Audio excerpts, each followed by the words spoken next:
Brian, I feel like most of our listeners don't know about this, but I feel like we need to dive into maybe one of the biggest events of the entertainment / paranormal world. Season, everything. This dropped. I know what you're talking about. This dropped, and I think it changes everything. This is a hot track, the hottest track that we've ever seen. I mean, Netflix, let me say this about Netflix. I feel like I've seen it all. I've seen it all. I've seen it all. There's nothing You've seen every Netflix.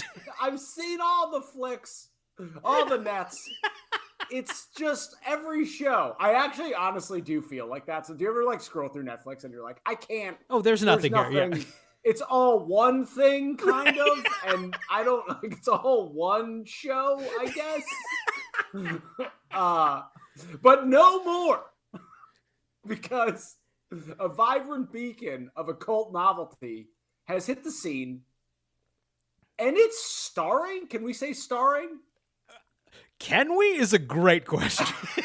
Can't we? Let me put it this way. We can say it. I don't know if it's accurate. This content contains none other than our boy, our man, the Pope of the Paranormal, Tony Tiny King Spera. Yes! It's Brian and Eric don't belong here.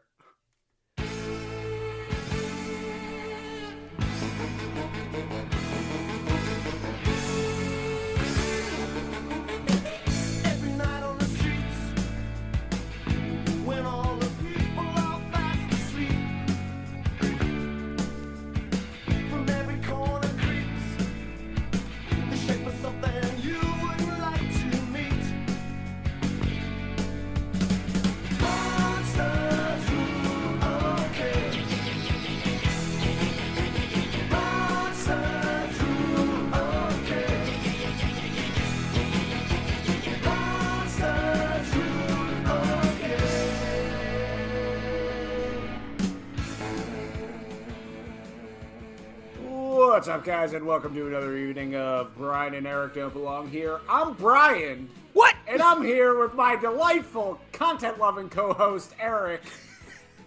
Hello. I switched it up. Hello. I stole your identity. Man, we should switch it up every week. We should. They don't know. They can't see. They can't. I feel like we're indistinguishable. I feel like our impression of each other would just be yelling louder. Just an amorphous blob of screaming.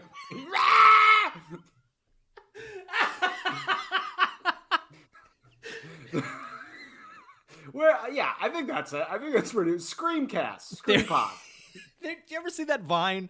It's one of like the rare perfect things on the internet. The internet is mostly bad things, but there is a Vine. Remember Vine, the 6-second video platform, the precursor to TikTok, where it is just a little kid, camera, self-facing, practically up his nose, and he's just like laying in a bed, and he's just like, "Welcome back to me screaming." Ah! I do remember that. Vine was a great format. It's the perfect. It's only time for TikToks are fine. People like the TikToks. They're frequently too long. People like they hit the joke, and then they do the joke again, and then they do the joke again. Too much time. Vine, 6 seconds. What's your joke, baby? And this kid, a perfect 6 seconds of content. It's perfect. Punchline or get the fuck out. If you could hit a punchline in 6 seconds, chef's kiss. That's right. Absolutely. Today, we're here to talk about none other than 28 Days Haunted. Brian, I don't even know where to begin with this. We broached this topic on last week's episode. I don't even know where to start. They kept it. I don't know. For all the talk of like the algorithms, I had to find out from you on the show, like getting embarrassed in front of everybody that I don't know. I'm kind of an algorithm. You are, Eric, the living algorithm. A sort of algorithm. But like I had to find out from you that the Italian-American ghost-busting hero, Tony Spera, has a show on Netflix. I lost my mind. That's big time. So of course I'm kind of surprised, by the way, at Paracon, he didn't There was no promotion to this. No promo. Which makes sense, actually, if you think about it. Does it? I will say Tony Spera also did not talk to us in any capacity. That's right. Maybe he would have told. Maybe that's probably why he was too busy about this show to stop by our booth. You know what I mean? God, finally, I feel so much better. Yeah, absolutely. Should we... I have the trailer loaded up here for 28 Days Haunted. Should we start with that to give people any sort of context of what this is? I think so. I think we should. Great.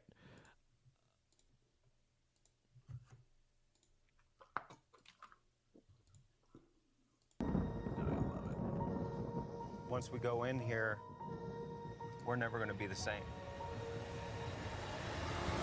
Look at the cabinets! Oh, man, I don't feel too good right now. This feels like a warning. Something's happening, dude. What was it? Guys, this is gonna get real.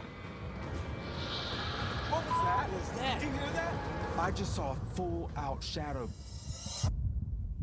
Is somebody out there?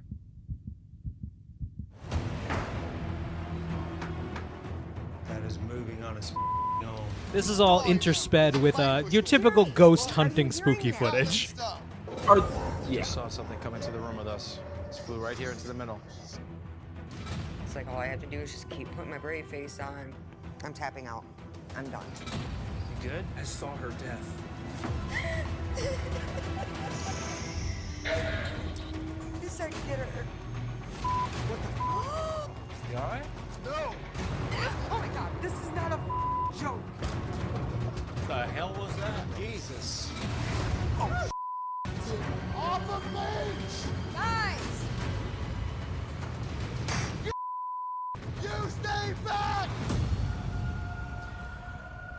Netflix's 28 Days Haunted. The idea here is that we are kind of tapping into, quote unquote, the Warrens' 28-day cycle theory of paranormal activity. Yeah, I wanted to get it. Like, so I'll make it. I'll air a confession. Yeah. I've not watched the show. You have not. Okay. I have not seen a minute. I saw the trailer. I saw that's a lie. I saw like a minute or two of the first episode. I did not get around to watching it. I'm very excited to still do it. Yeah, give me the breakdown. Great. Wonderful. Yeah. So I get to tell you about this, which is probably better. I've watched 3 episodes of it, and I feel like I've got its number. Okay. It's when you told me about it last week, I was like, I need to watch this immediately. So obviously I waited a full week, and then I crammed in a couple episodes before we sat down to talk about it today. So the idea here is, I mentioned the 28-day cycle theory of Lorraine and Ed Warren, who, of course, we've talked about many times on this show. The in-laws of Mr. Tony Spera feature fictionalized versions, appear in the Conjuring films. They were involved in the Annabelle case, the Amityville horror case. So I want to asterisk the 28 days theory that this whole show is hinged on. Asterisk, I'm going to get back to that. But the idea here is that the show has found 3 very haunted locations, and we're going to take 3 teams and follow them as they each spend 28 days secluded in these haunted locations doing investigations. Is there like an elimination aspect? There is kind of like Big Brother situation. It's like Haunted Big Brother. It is not Haunted Big Brother. Would I have welcomed any element of Haunted Big Brother to make any sort of drama happen in this television show? Yes. Okay, interesting. This is I'm not gonna lampshade it. I'm not going to cushion it. This is a very bad television show. I love that. I think that makes sense. That's appropriate. We talked about Skinwalker Ranch a while back. That is fucking Emmy award-winning incredible television compared to Skinwalker Ranch. Kind of fun. Got some rivalries in there. It's good. It's some characters. There's some reasonably good storytelling that exists on Secrets of Skinwalker Ranch, also available on Netflix. That does not exist in 28 Days Haunted. So first off, I want to circle back to this 28-day cycle theory. The theory, it seemed to me like it was kind of shoehorned in there. Like the brief explanation I heard was like, they say it takes 28 days for a spirit to like cross over or manifest or something. Is that the basic? That's the basic idea of it. So they need to put these teams in these houses for 28 days. But you're kind of exactly right. I did some Googling. I did some research. I can't find any mention of, we've been doing this show since 2018. We've talked about the Warrens a lot. I have never seen this 28-day theory come up. One time in doing some Googling, I can't find it on a blog. I can't find it on any sort of paranormal website. I didn't hear it mentioned. I read 2 of the fucking Warrens' batshit insanely bad books. It's mentioned one time. I cannot find it talked about, not in connection with this show.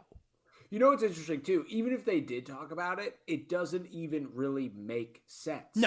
No. Because it's just a number of days. Right. They're forcing them to stay there. Now, what we have is, so I did find on Den of Geek. I should also mention, we are one, the Pope of the Paranormal is my new favorite, phrase for Mr. Tony Spera. I watched 3 episodes of this show. I think across 3 episodes, he has 3 full sentences that he says. That's all you need. Yeah, I mean, don't get me wrong. What is his role? Is he kind of like warning the contestants? Like, So he like expert? He's sort of like a man in a chair situation. He and Aaron Sagers. Aaron Sagers is, according to the show, a paranormal researcher and journalist. He is sort of a co-host of this show, though I would say he does most of the lifting of hosting the show. They're both in kind of a, desk, swivel chairs, lots of monitors looking over the footage of the 3 teams in their houses. They're vetting the situation. Yeah, they're giving commentary kind of on some of the things. Kind of, not really. They are forgotten about for very long stretches of time. But Aaron Sagers, I believe, may be a Den of Geek writer. I don't know if he's staffed. That's interesting. Okay, got it. He bare minimum. So we have an editor's note here on. We have an article here on Den of Geek, 28 Days Haunted, the spooky behind-the-scenes secrets of the Netflix series. And then we have an editor's note, Aaron Sagers, the host of Netflix's 28 Days Haunted and Den of Geek's paranormal pop culture podcast, Talking Strange. The following article is not a review or endorsement of 28 Days Haunted, but rather a distinct point of view from someone involved in the production.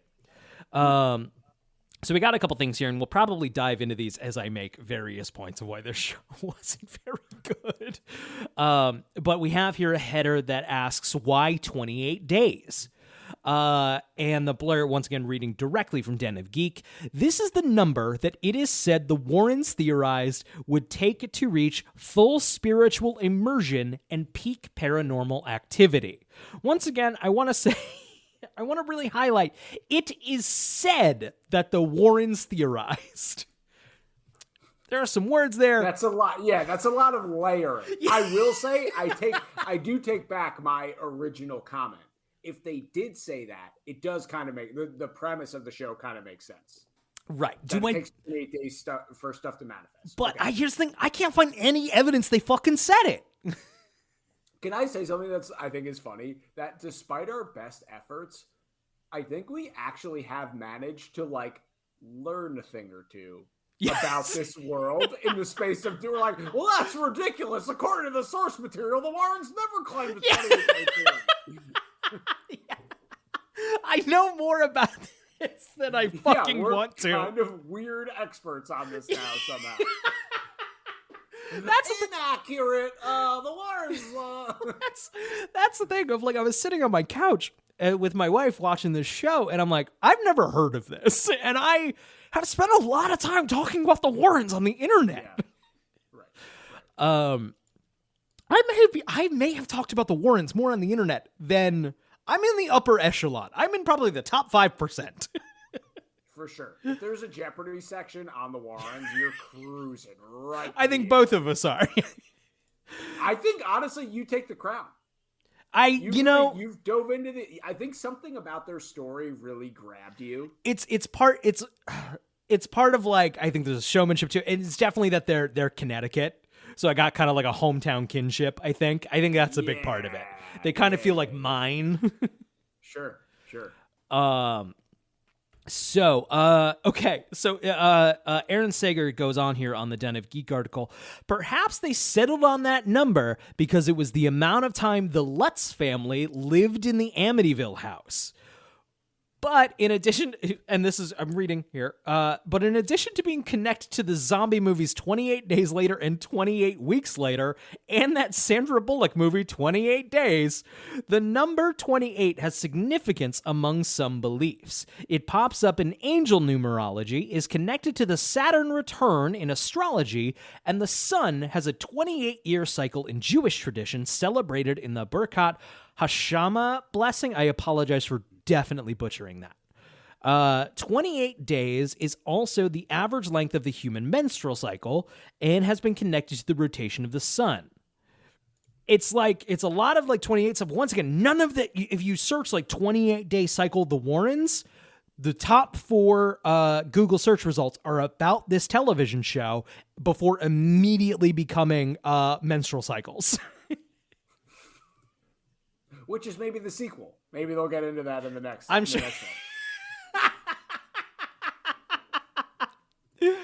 I will say it does work because with my weird, dumb grandpa memory where I call like the Steam Deck, the Switch Deck and things like that, I do keep referring to this in my brain as 28 Days Later. I also kind of, it takes me a second to like get it right. It's maybe not a great title. And that is, I feel like they might be banking on like accidental clicks, like, 28 days later. I wonder, okay, right. You know? Right. I guess talking about this show, I don't know if this will fill the entire hour, but when have we ever worried about that? No, yeah, we're cruising. I actually do have a question for you from the trailer. Yeah.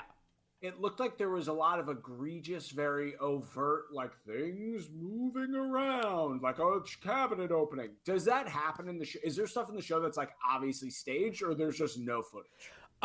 It's a lot of, I have absolutely 0% doubt that like none of this is real, Yeah. Not a, but are there even scenes that like seem like they're fake? Like a thing does happen that seems like, that's not real. Like that was staged. It's a lot of nothing happened. It's a lot of the cliche. It's not, I'd almost buy it more if nothing happened. It's a lot of quote unquote experienced paranormal investigators being extremely like shook and like, I can't do this anymore over like a knocking sound. And like, that light fixture is swaying. Oh my God, I'm so disturbed.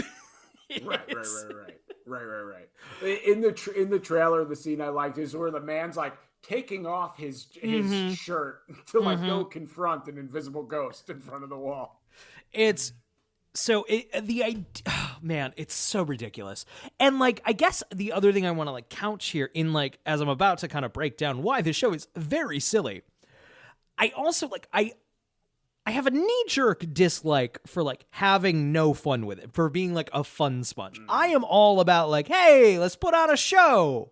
Okay. I feel like you could take most things and make them like, hey, this is fun. There's some angle here for us to enjoy this. It's bad TV. It's bad storytelling. But it's not even, it sounds like you're saying it's not even so bad that it's good. It's just lands it's like so close to the borderline, but still just firmly in the bad. It's just bad. But like, I do want to, so this past couple of weeks ago, I went on a trip with a couple of friends, got an Airbnb, I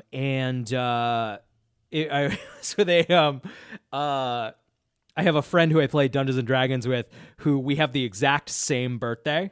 Like, same day, but also same year, around the same time. Like, we are the same. And then was realizing, like, we should probably get a house together for our birthday and do, like, a co-birthday thing. So a couple friends came. And I thought it'd be fun to, like, we've experimented a handful of times with the Estes method, with the spirit box. Could you kind of give a rundown of the Estes method real fast? What you remember? Yes, the Estes method is something that we found and kind of saw in or stole, I guess, from from Hellier, and I'm gonna butcher. I don't even remember why it's called the Estes method. I think there was someone named Estes who came up with it. That but makes essentially, sense. what it is the recipient or the receiver is blindfolded. They're wearing noise-canceling headphones that are piping in the spirit box. So they theoretically can't hear or see anything in their environment. And all they're instructed to do is say words. If they get a word or a phrase that feels like an actual word or phrase, just repeat it. Basically just mimic it. So they're essentially like transmitting out what's going on in the spirit box. And the observers, what they're instructed to do are essentially they're instructed to ask questions or try to interact with any entities really in the area. Or if you don't believe in that, you could just be like, hey, let's just ask questions and see if we get a response. But the idea is that the person undergoing the method or who is acting as a receiver is almost just like a conduit for whatever is coming through the spirit box, I guess. Right. Thank you. Yeah. So we've been drinking, we've been having a good time, and I pull out the spirit box, I pull out the headphones, I pull out like a hat to use as a little blindfold. Thought this would be a fun thing to do around the fire, and everyone was kind of like on board of like this will be a fun spooky thing to do. Basically, it is a fun party, like a parlor trick. It's like doing a Ouija board, you know. And occasionally you get like we've done it a couple times, and we've gotten a couple of fun, creepy coincidences, and people get into it. Yeah, enough to go like that was weird and get a little spooked out because we're in the middle of the woods in a little like converted barn. Like it was like 100%. So I would say most people were into the idea of like let's just have a whether they believed in ghosts or not. We're just like we'll have a spooky fun time with it. But I had one friend who like somehow didn't get, I don't want to put her on blast here, but I am,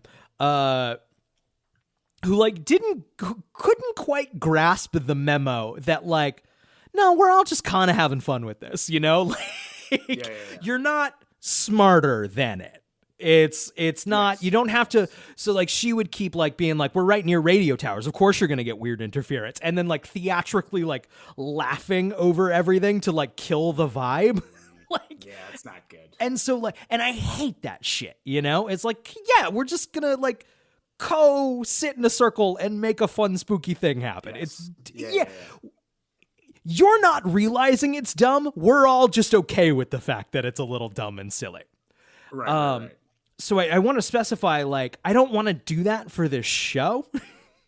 I just also think the show's not very good.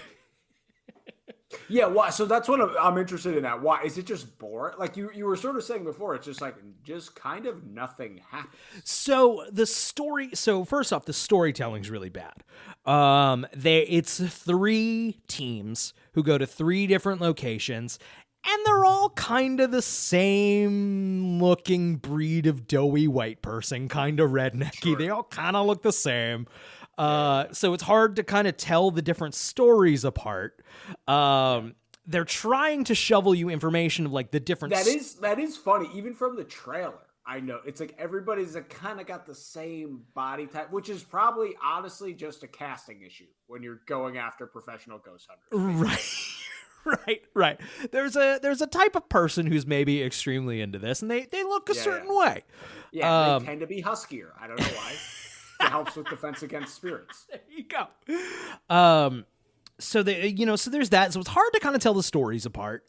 And I say this as a white bearded dude who is not in the slimmest of conditions. To be clear, say, we would just for the listeners, we could easily pass for ghost hunters. Yes. We would fit right in. We're the exact. We are speaking from the same pool. Yeah, that's right. But so there's that. They're trying to tell us the stories of the different haunted locations, and they all kind of blend together because I can't tell what's happening. And I'll also throw out there a casting problem of these pro expert ghost hunting teams, none of whom are particularly interesting characters in of themselves. I was going to say that I feel like the Skinwalker Ranch show, what it had going for it was these over-the-top, very different and obviously different characters that were like in conflict. Yes. Extremely yes. I kept going back to Skinwalker Ranch the way that show does, of which a show I think is equal amounts of bullshit. but like much better 100%. television. It's still, Skinwalker Ranch still has like the handsome older blonde guy who's like, I'm a skeptic, but I'm going to Skinwalker Ranch. And he's also like super Southern kind of, right, which I thought was an interesting twist. Yeah. And he's the guy who's like, I'm going to use science, heavy quotations, and like, I'm going to figure this out. And then, he's the guy looking around like, no, this is weird.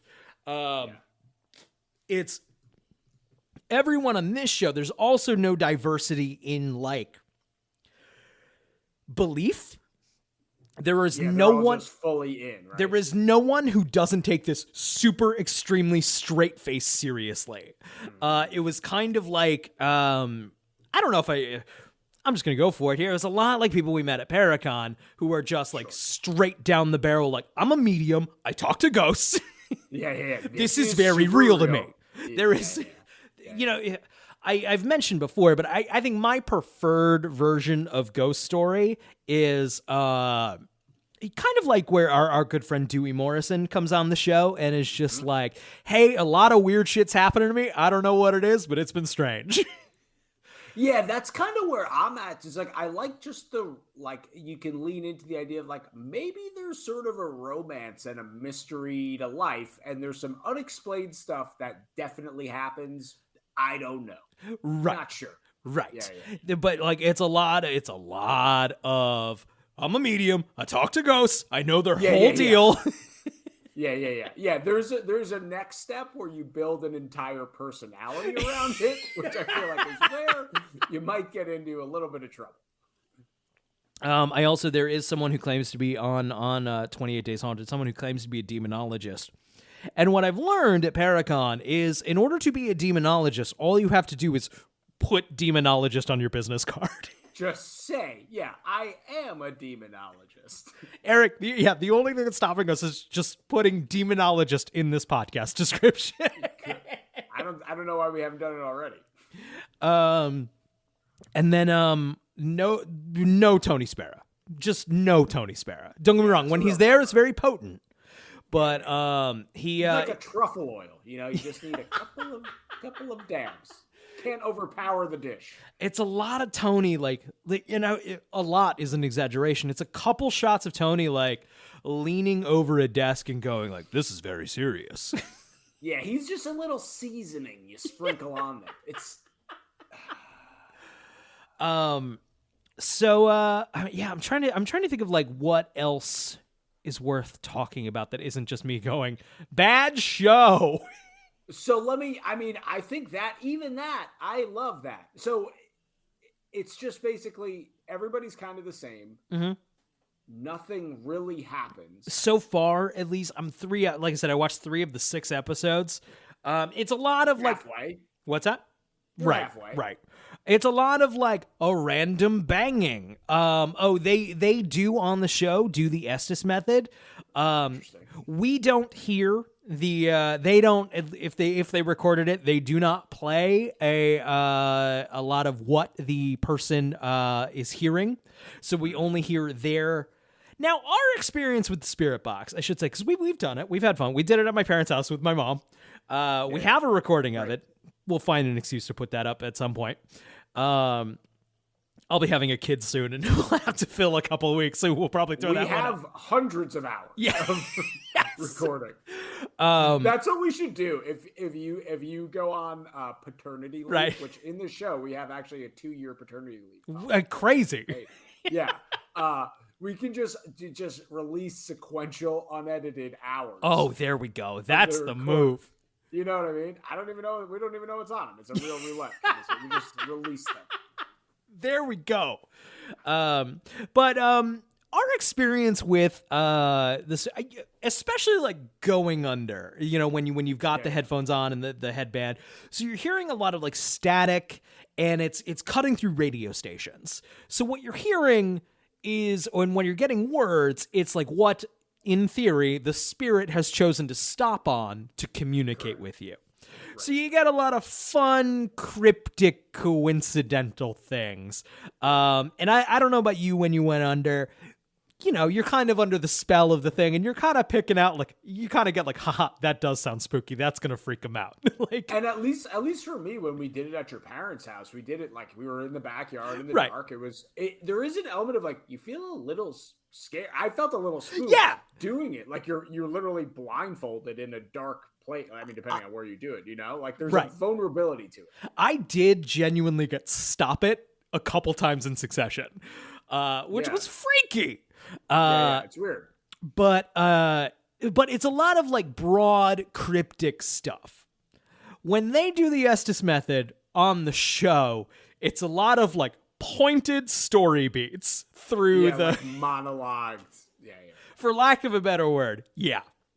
A lot of like, oh man, I heard very clearly the name of the murdered girl in this house. Like, yeah, show me the tape. Let me hear the tape. Right. I don't have a Netflix budget and I can record the tape. Do you have the tape? Yeah, what happened to the tape? Why didn't you play the tape? Where is the tape? Where's the tape? Yeah, just play the tape. I have our tape. I have our tape. Our pod, we keep the tape.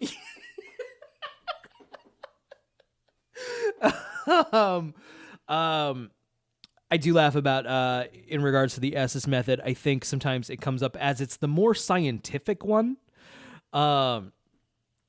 because like the theory being that because the person can't hear the prompts, you're hearing the unfiltered phrases from the ghost box. Here's the thing: it's also conveniently the spookier one. It's a spookier one, and it also just transfers. The people in the room then just hear what the problem is the same.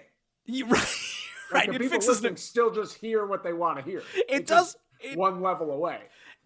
So yeah, it's the same problem, but it's more fun. If you're gonna fuck with the spirit box, do it the Estes method way. It's a little spookier. Someone's got to go blindfolded, and if you give the whole like kind of party trick sort of monologue explaining it gets everybody in a good spooky vibe. No, it is a fun activity. Like if you're around a campfire or whatever, it is definitely whatever your beliefs are. It's a fun thing to do. I'd say it's more fun than a Ouija board. I've done my share of Ouija board stuff. I think the Estes method is the good, fun, spooky like thing to do. Yeah, I completely agree. And I don't think it gives nice, concise story beats. Yeah. Well, I think one thing that's good about the Estes method too is it solves the problem of a regular spirit box of just nothing, just like pure static. Where it's like at least there's someone who's like kind of gotta at least try to say a word once in a while. Like, they're gonna pick something out for you. They have to go in a direction and like take what they've heard and say something, which sounds spookier when you kind of get to imagine or like get thrust into the idea that like, oh, the spirit is speaking through your friend. Yes. Which is fun and spooky. It's spooky and it's fun. It is fun and spooky. It kind of goes back. One of our favorite episodes we ever did, or favorite topics we covered, is a Tess Feifel wreck, which is the Philip experiment. Yes. And it kind of plays into that thing of just like, you're all agreeing to believe in a thing that you all also agree is not real. Right. But it's somehow, it just lends a certain gravity to it. Yeah, definitely. And that was my frustration at this house of this, like, with my one friend who was, like, not on board, and, like, it pissed me off because, like, theatrically laughing of, like, haha, I'm smarter than all of you because I don't believe in this. Like, none of us do! I'm not going to guess who it is, but I think I have an idea. I don't know. I actually don't know. Do I know this person? I'm not sure. Okay. Yeah, pissed me off.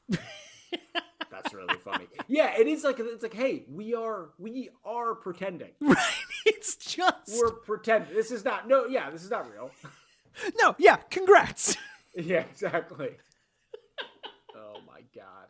All right, so we can close the book. Does 28 Days Haunted get a definitive Brian Miller don't watch? I would say don't watch. I don't think there's anything really valuable in it. The other thing I thought was funny is because that's the thing, there's also not a lot like visually interesting happening. because it's so like, meh, there's a bit where like they wake up the next day like, I had a very specific dream and she was pointing in a location and oh man, there's a cemetery here. Definitely no one location scouted this cemetery and I found out about it through a dream. Right. It's so hard. I'm not opposed to putting on a show, but put on a better show. Give me better characters. Give me Skinwalker Ranch. We'll take Skinwalker Ranch all day. Have you ever seen let's put Skinwalker Ranch aside. Have you ever seen like a pure ghost hunting show that you thought was good? No. I think it's a difficult. That's actually a hypothetical. I wondered of like, hey, if you're out there, give Brian and Eric a ghost hunting show. What would we do? Oh yeah. Oh man. There's one show that I don't even know if it holds up because I watched it when I was very little, but the premise was basically it was like a competition show and they would take people. This is why it was so good because these people were not ghost hunters. They were not like trained professionals, whatever. Yeah. But they would take people, just regular people who agreed to be on the show and put them in super haunted locations and they would have to like stay the night or do something. And I'm pretty sure the producers just fucked with them. They basically just made shit happen. But people freaked out and it was genuinely very spooky. I can't remember the name of it. That's like the one, and it's not a ghost hunting show. It's just people being scared in spooky places. But maybe I don't know what maybe that's our show though, in some capacity. Maybe it's you and me. We have to spend the night in a spooky place, and we have tools and we have equipment. Yeah. That we don't know how to use. We don't know how to use. We're just figuring it out. Have to charge them. Yeah. We're playing it by ear. Basically, but I think give us the budget this fucking show had. I think we can make a better show. 100%. Not to doubt Tony. Not to doubt Tony. We'll rope him in. I feel like he didn't get a fair shot. We'll get Tony. Tony, you can host the show. 4 cameos. Yeah, well, you can host the whole thing. You can be there half the time. In fact, the more you're on, the better. The less of us, more of you, the better, I think. Tony, come on, buddy. We're throwing bones. These are just dropping gems. Yeah, I think. I feel like that legit. It's just like a Blair Witch kind of scenario over and over and over.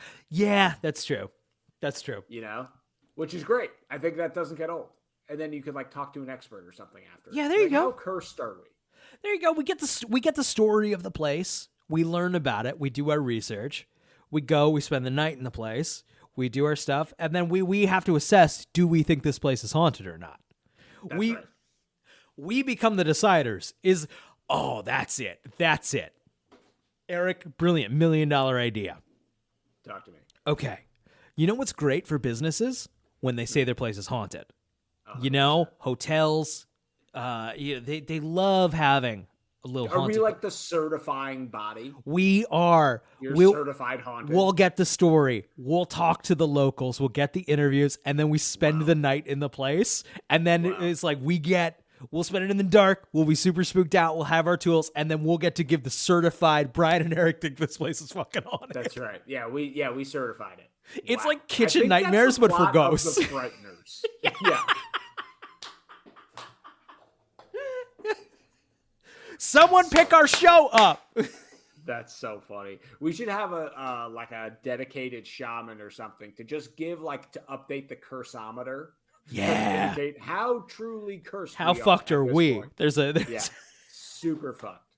Nick would do that. Oh yeah. Oh, 100%. 100%. That's a great poll. Yeah. We got a shaman.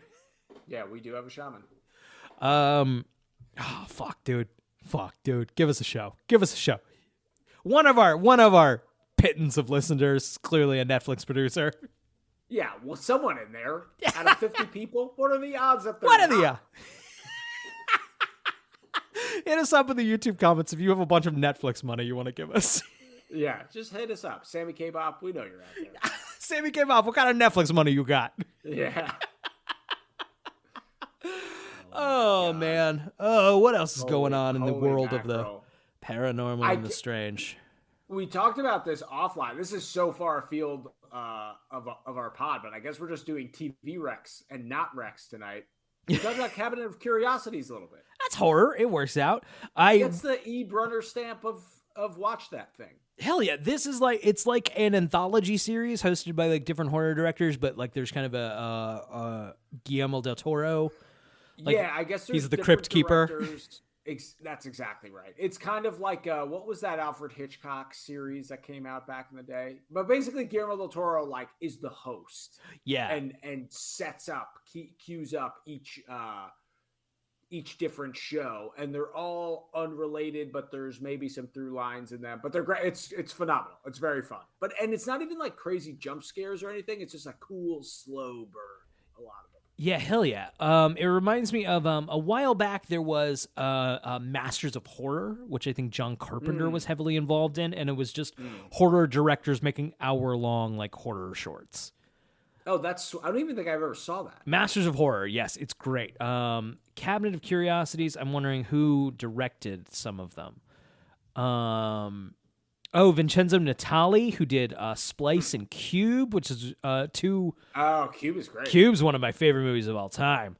I know there were a couple of other people who were very interesting, and of course, obviously, Del Toro is great.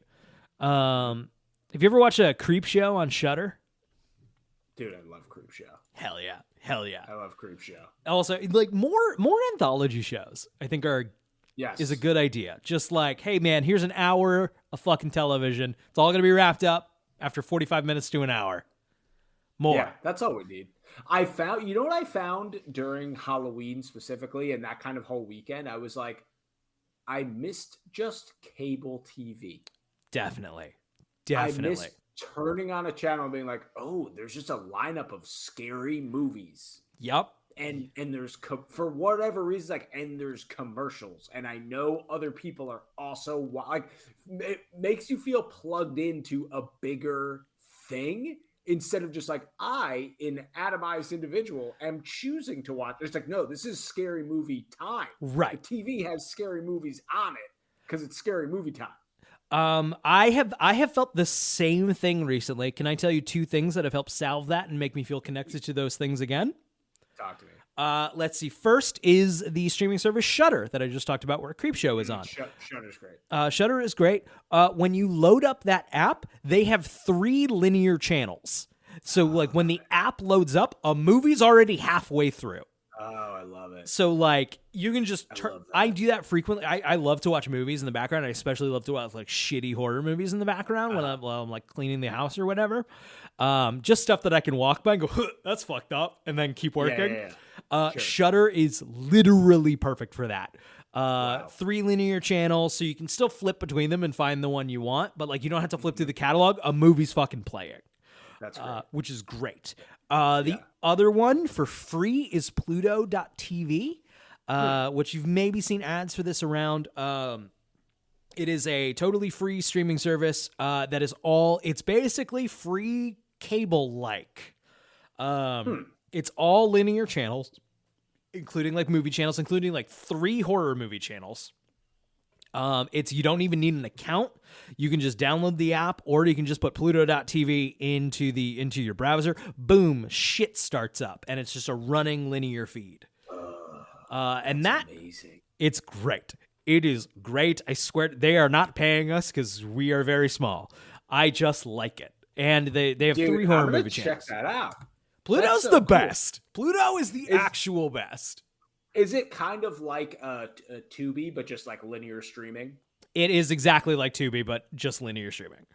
They have some on-demand stuff, but no, the big appeal is that it just, you remember the old like TV Guide channel or like cable thing where you just, it's that. But it's all running. They have a bunch of like 24-hour channels where they just run like Star Trek or Jeopardy for 24 hours, 7 days a week. But then they also have like several movie channels that I have on frequently. Dude, I just didn't realize like how much I missed that weird, dumb thing that I thought I would never miss. I know. I was so glad to get rid of it, and now I miss it. Yeah. I know. It's like, why would you have to wait for someone to like program I want to choose it. It's like, no, I don't. No, I don't. Choose it for me. I want you to tell me what's on. there's truly is a magic to like, you know, cause you open up the fucking Netflix thing, it's like, haha, pick something and now pick an episode, or do you want to start from the beginning or like, there is a magic on like Pluto, for example, of like this episode of Star Trek is on. Great. It's happening now, dummy. You want in? Hop on board the USS Enterprise, bitch. We're taking off. Bro. Sometimes I'm not a big, like, I watch a lot of movies. I don't watch a lot of television. So I don't want to sit there and like pick something and like just like, this is what's on TV right now. And it's great. I feel like the Netflix random button does not do it for me. No. Nope. It doesn't. I don't know why it doesn't work, but it doesn't work. Nope. It's always wrong. Whatever they play, like, that's not, no. What I want from, I don't want the random button. What I want from Netflix are kind of like I mentioned from Shudder, I want linear channels. Give me, here is the channel where sitcoms are, and it's just running sitcoms. Here's a horror movie channel, and it's just running horror movies. Those are what I want. There's kind of a magic, if we want to go full circle to the Essie's method, I feel like there's kind of a magic to like, just that kind of connect. It's like, hey, here's a thing that's happening. Maybe you're in the mood for it. Right. Maybe this connects to your mood right now, instead of like, I need to choose the thing I want. That's the other like experience I've had with Pluto TV is sometimes I've flipped around. There was nothing on, so I didn't watch TV. Incredible. And that was also kind of fine, you know? Yeah, maybe I'll read a book right now. Right. It's not like a personal failure of like not being able to find a thing to watch. Yeah, exactly. Indecisive fuck. Yeah. I'm going to get way too knee deep into, hi, welcome to our spooky podcast. I'm going to talk about business models of streaming for a second. What they're also learning, so like Pluto and like Tubi, they're all ad supported. And they're making money. Pluto's making money. Tubi's making money. What they're learning is subscriber bases have a ceiling.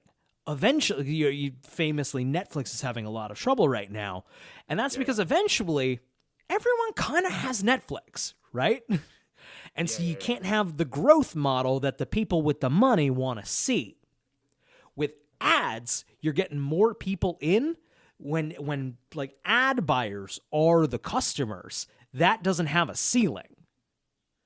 It's suddenly like, oh, we're just ratcheting up the price on our...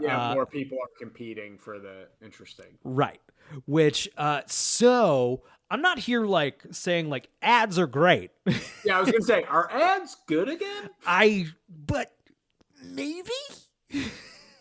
I'll say this, I don't mind ad breaks. When I'm in a certain mood, I don't mind an ad break in my movie. They have to be the right amount, which also the heads of these streaming services need to hit. They know I'm going to bounce if I'm seeing an ad every 30 seconds. I'm just not going to watch the ads. But you can hit a right balance. And I don't know what it is, but I like it. There's definitely a weird thing that happened to, I guess, most people in the world who watch TV, which is like, there was a time where you were not just watching ads all the time. But then I feel like our generation and a little before, it's like, yeah, that's a rhythm of a thing you do. You're sitting down and watching a thing and you're going to get like 30 commercials. Right.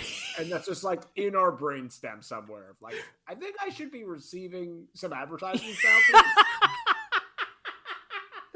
I mean, don't get me wrong. I also don't mind sometimes, like, the natural... You talked about the rhythm. Like, a natural break of, like, here's a spot to go to the bathroom. I was kind of working on something. I should probably go do that. Yes. Yeah, 100%. Yeah, it's a little pause in the whatever. Yeah, it's also a good bounce time of, like, people talk a lot about not liking to... Like, they can binge a TV show for hours and hours and hours, but they can't watch a movie.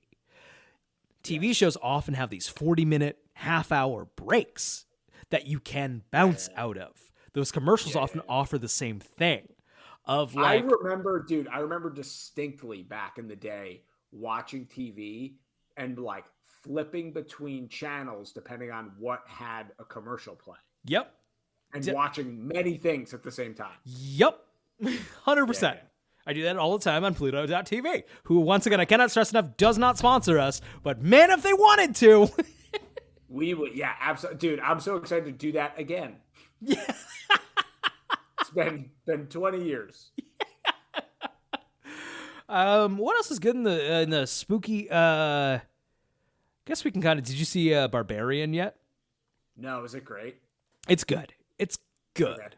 I've heard mixed reviews. Some people really liked it. Some people were a little put off. I really enjoyed the filmmaking of it. I thought like it was very well directed. It was funny. The classic problem. I think it got a little overhyped for me personally. Of like, I was kind of, and really what got overhyped was everyone talking about it being like so crazy. Don't go in knowing anything. It's crazy. And like, I watch a lot of crazy shit. And like, this was good, but it wasn't like crazy. Sure. Yeah, I know. I heard the basic plot outline. I'm like, yeah, that seems like a cool story. Right. Nothing nuts. Like, no, it's 100% not nuts. Like I watched. It's basically about an ogre. Yeah, you nailed it. Way. If you played enough D&D, like right. I watched 1973's The Baby this year. That movie is fucking crazy. That is about a social worker who takes it upon herself to save an adult man baby from a family of lady sex perverts. That movie is fucking crazy. Is it a horror movie? It's a weird movie. It's it's a unsettling, I'm gonna need to take a shower after this movie. I was gonna say, if I could pick the funniest fetish, I feel like it would be the adult baby. It is, and that's the greatest. Like that's incredible. You gotta come over. We gotta watch The Baby. It's gonna fucking fuck your shit up. You gotta come over and we gotta pretend to be adult babies. That too. Yeah. It goes without saying. You can't watch Baby unless you have a fun bonnet and a male. Eric, it'll be fun. I've been trying to get you to come over and wear a diaper with me for years. Lick a giant lolly, you dummy. Come on. Oh, man. Wow. We did it again.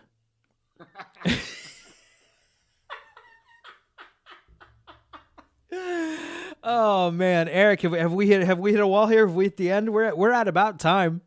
I don't think we've hit a wall, but I will say I think our show just gets better every week. I agree, man. I think it feels like we've shifted into a new gear. We've unlocked a new speed in the engine. You know what I mean? They didn't even know they built this one in. They're not supposed to go warp speed. Try to stop us. Yeah, we're going warp, baby. This has been Brian and Eric Don't Belong Here. It's a podcast about spooky stuff. We're available wherever your podcasts are. Hey, are you on YouTube right now? Is that where you're listening to us? Leave a comment. Are you elsewhere? Like Spotify or Apple. You can't leave a review on Spotify, but you can on Apple. And that would be really nice. We're also on Twitter at Brian and Eric Pod. We have an email, spookybriananderic@gmail.com. I think that's everything. Fuck off. Goodbye. I think we nailed it. We nailed it!